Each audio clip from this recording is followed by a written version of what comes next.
The Rebirth Reunion, Legends event, whatever you want to call it, it is going to be back, and I'm pretty excited about this, but also not at the same time. I think one thing that stands out is the free crystals, you know, the free stuff. Like the 7-hour reunion crystals. Last year the reunion crystals, before that they were a little bit less spicier, more like Legends crystals, and we recommend on a weekly basis to go and pick them up.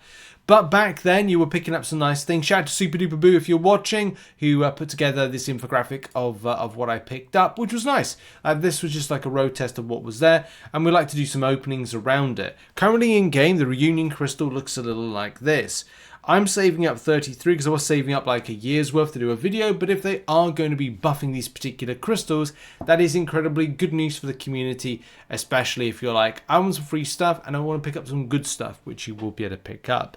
Kabam do confirm in this that the crystal is going to be updated 7-hour crystals, and maybe Kabam will then at a later date update the web store when it comes to that reunion crystal you get for free. And log in, and reminder, go and log into your web store to pick up the free crystal, because it is a weekly web store crystal. It is a reunion crystal. They can be quite good over a length of time.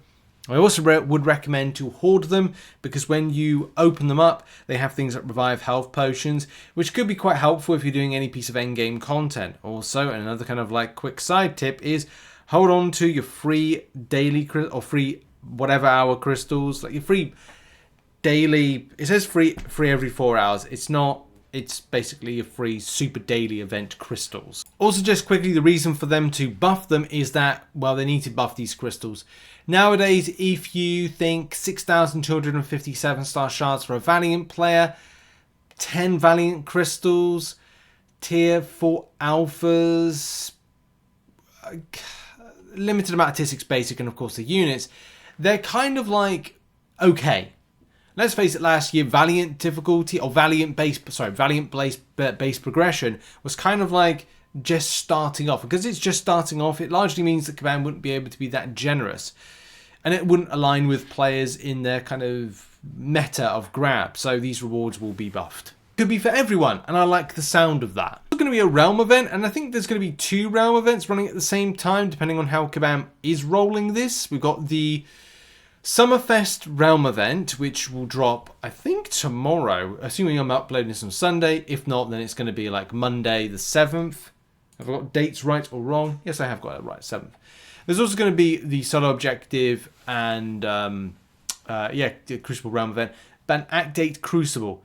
And of course, Celebration Arena, that's piddly ass. We know how that kind of works. But it's the Act 8 Crucible that kind of gives me the heebie-jeebies.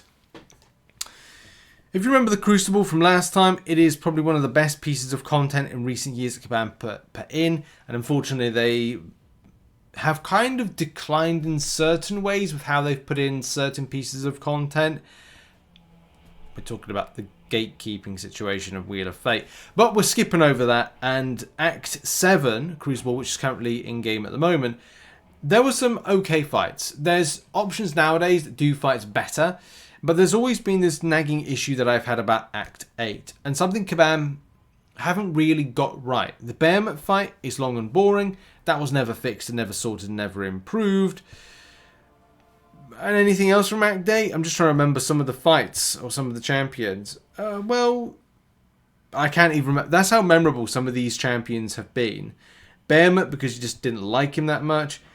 The Iron Man of the... honestly, Saras Tits, yeah, he was there, and do you know what? I cannot remember what was the last. That's really bad. That's sad if that's the case. They're not memorable enough for me to kind of go that route. Oh, it was Glycan. Okay, yeah, Act 8 has not been great, to be honest, when it comes to champions being, or some of the bosses being as memorable. But there's counters out there. I think did I use King Groot against one of them? I'm going to have to go back to some like options that I did in the past, but I got a little bit bored with story mode. I do need to get 15,000 units before I do 9.200%, but that's another story for another day. Either way, login calendars are also coming to this event, but for me, it's all about the champions, the interesting champion buffs which are going to be on the way for players. I know Kabam have said like, oh, the vision's getting improved. I don't know if people found her too problematic from a playing aspect, but she comes in with these champions right here. So we've got like Anti-Venom, we've got Night Thrasher, we've got Sabretooth, we've got Cull Obsidian, and we've got Dr. Voodoo to go with the Vision. Of these, depending on like how they will be and tune-up wise, like Kabam largely happy with the abilities and rotation that they're like, well, we'll keep them the way they are, but tune up their abilities, not reworks, tune-ups. And with tune-ups, it would be something like Dr. Voodoo does better Spirit Venom. I love Dr. Voodoo, but I just reached a point where he came away from the meta of things. And I just have to find if I have... There we go. So I've got a 6-star version of him. The extent of Spirit Venom. The Power Steel elements, cool. I like this champion. I like access to regeneration off the bat. It means that fight by fight, it becomes more... I'd say survivability is higher. It also allows as a Mystic champion access to a buff early doors. And what that means is stuff like incursions. If you trigger something like buff cornucopia, at least you're straight into access, which is good. Now, does that mean Dr. Voodoo is a straight up go into incursions based champion? Oh, he gets a buff, Rich. Should he just be an incursion based champion? No, but if you got buff cornucopia up, I'm just saying it just triggers early. You get the energize as well, but I like putting on the lowers, which you can see I've put on 3 at the moment. But of course you're looking at now going, well, and this is a lower rank one, so it's not going to see like stupid damage. At least I put like, 5 Spirit Venom on there, and I can revamp up as well, or re-ramp back up as well for this one.